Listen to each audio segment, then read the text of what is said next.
Apa kabar anak-anak? Kembali bertemu dengan Bulia pada pembelajaran ekonomi kelas 10. Bismillahirrahmanirrahim. Semoga Allah senantiasa memberikan kita kesehatan di masa pandemi ini, dan semoga kalian juga tetap semangat mengikuti pembelajaran meskipun secara online. Anak-anak, materi kita pada pertemuan ini adalah tentang masalah ekonomi dalam sistem ekonomi. Nah, sebelumnya kita pernah membicarakan tentang bagaimana masalah pokok ekonomi itu muncul. Masalah pokok ekonomi muncul ketika manusia dihadapkan pada keterbatasan sumber daya untuk memenuhi kebutuhan yang tidak terbatas. Ada dua pendapat dalam memandang masalah pokok ekonomi, yakni aliran klasik dan modern. Aliran klasik meliputi masalah produksi, distribusi, dan konsumsi. Sedang aliran modern meliputi masalah what, how, and for whom.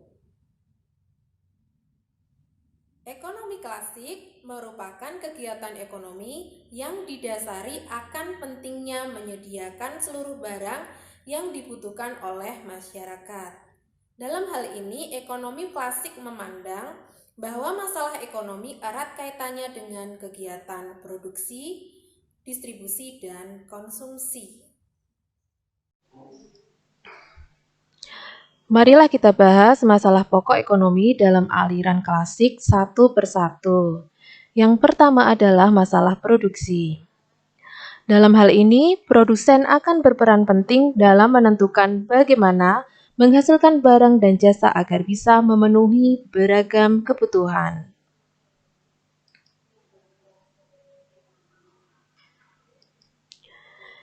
Yang kedua adalah masalah distribusi.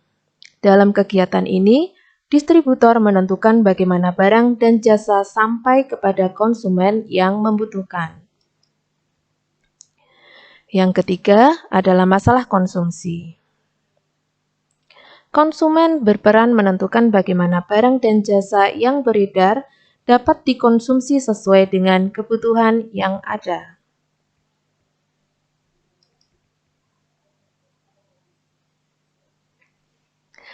Berikutnya adalah masalah pokok ekonomi yang berasal dari aliran modern. Ekonomi modern muncul karena perkembangan zaman yang diikuti dengan perkembangan teknologi yang menyebabkan perubahan karakter dan perilaku manusia dalam melihat permasalahan ekonomi.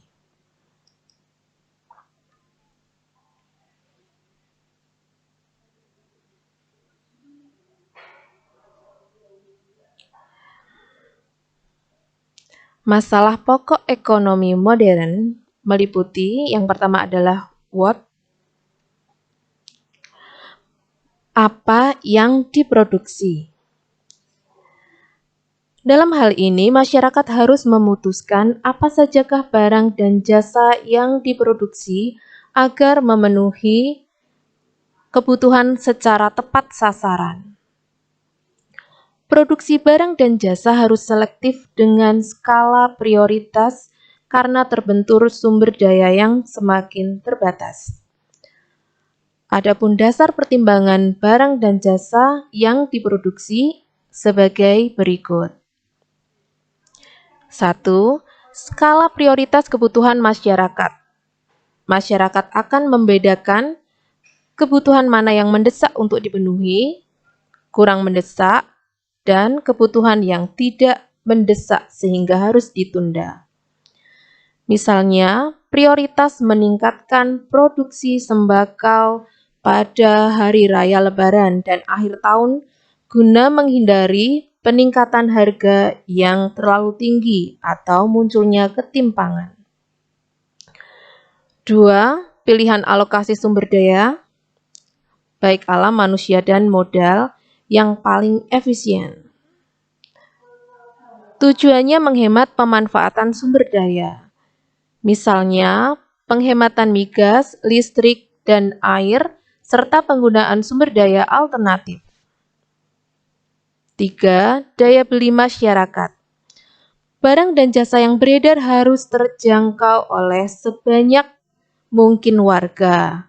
Hal ini bertujuan agar konsumsi barang dan jasa secara tepat sasaran. Misalnya, prioritas produksi obat generik karena bisa dijangkau masyarakat. Masalah yang kedua adalah how, bagaimana barang diproduksi. Terdapat beberapa dasar pertimbangan bagaimana seorang produsen melakukan tindakan produksi, antara lain yang pertama, pilihan kombinasi sumber daya yang digunakan. Pilihan kombinasi sumber daya yang digunakan yaitu sumber daya alam, sumber daya manusia, dan sumber daya modal. Misalnya, produksi listrik di Pulau Jawa lebih tepat dengan PLTA, pembangkit listrik tenaga air, karena banyaknya sungai di kawasan tersebut. Yang kedua adalah pilihan teknologi produksi.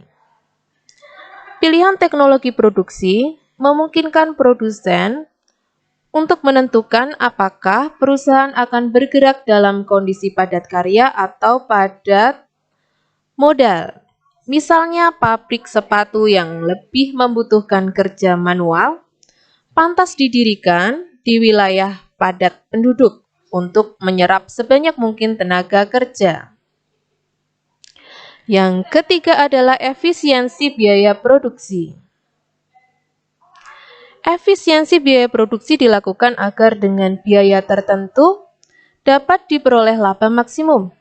Misalnya, suatu percetakan menentukan biaya produksi berdasarkan perkiraan penjualan yang ditargetkan. Dengan cara tersebut, maka bisa diperkirakan laba maksimum yang akan diperoleh.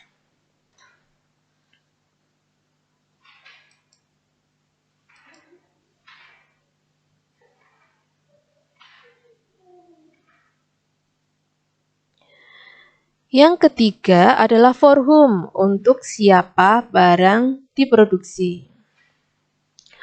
Produsen akan menggunakan berbagai dasar pertimbangan dalam tindakan produksi dengan melihat untuk siapa barang dan jasa tersebut diproduksi. Adapun beberapa pertimbangan tersebut antara lain: 1. Mengetahui daya beli dan minat konsumen. Tujuannya agar barang dan jasa memang dibeli, dipakai, atau dihabiskan oleh konsumen. Misalnya produsen makanan kering memproduksi jenis makanan yang terbuat dari ketela dalam kemasan dan harga berdasarkan hasil survei terhadap daya beli dan minat konsumen. Yang kedua adalah mengetahui segmentasi pasar. Tujuannya agar barang dan jasa yang diproduksi jelas ditujukan untuk konsumen sesuai kondisi ekonomi dan sosialnya. Misalnya, perusahaan tas memproduksi beragam tas dan ransel dengan desain berdasarkan kelompok usia dan jenis kelamin. Yang ketiga adalah menentukan alur distribusi dari produsen ke konsumen. Tujuannya agar barang dan jasa benar-benar sampai ke tangan konsumen yang membutuhkan pada saat yang tepat. Misalnya, pengangkutan dan penyebaran hasil produksi beras dan sembako ke pasar dan warung yang mudah dijangkau oleh konsumen. Nah, anak-anak, semoga penjelasan ini bisa kalian pahami. Untuk lebih jelasnya, kalian bisa membaca modul yang sudah saya share di e-learning. Tetap semangat belajar. Terima kasih atas perhatiannya. Kita ketemu lain waktu. Wassalamualaikum warahmatullahi wabarakatuh.